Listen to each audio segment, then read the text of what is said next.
Oriane, je suis co-gérante de la Croisée des Jeux avec Pierre. On a donné des lots pour la tombola et ça nous permet de nous faire connaître parce que sur Brioude, ce qui fonctionne le mieux, c'est le bouche à oreille. Donc les gens, ils savent qu'on est là, mais ils n'osent pas forcément passer la porte. Et là, du coup, de nous rencontrer en vrai, ils se disent finalement, on reviendra et on ira à la boutique. Ils nous ont pris des flyers. Au niveau du café, les premières personnes qui venaient, c'était plutôt du débutant. Ils découvraient vraiment le jeu moderne. La plupart du temps, on nous demande le Monopoly, le Uno, le Cluedo. On leur dit déjà, c'est des jeux qu'on n'a pas trop. Alors, on a été obligé de les rentrer quand même parce qu'il y a des récalcitrants. Il faut absolument qu'ils jouent à ces jeux-là. Mais du coup, on les amène sur d'autres jeux. Au fur et à mesure, on se rend compte que leur niveau, il augmente, ils reviennent. On les met sur des jeux un peu plus durs et ainsi de suite. Et je pense qu'il y a vraiment un potentiel très intéressant en fait sur Brioude. Et petit à petit, voilà, on rentre de plus en plus de jeux qui demandent un peu plus de complexité, un peu plus de réflexion, tout en restant abordable, familial. Je trouve que finalement c'est bien qu'ils aient fait une partie famille plus et expert et qu'à la fin de la soirée se tourne plus vers le jeu expert et jeu de rôle derrière. Parce que comme ça il y en a pour tout le monde. Des fois le gros jeu peut faire peur quand il y a beaucoup d'éléments, que c'est des parties qui durent longtemps.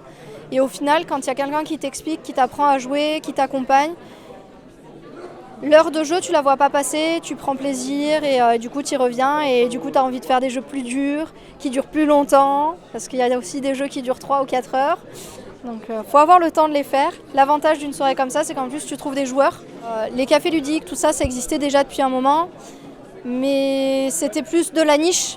Alors qu'avec le Covid, les gens ils se sont retrouvés coincés chez eux. La télé, ça va 5 minutes.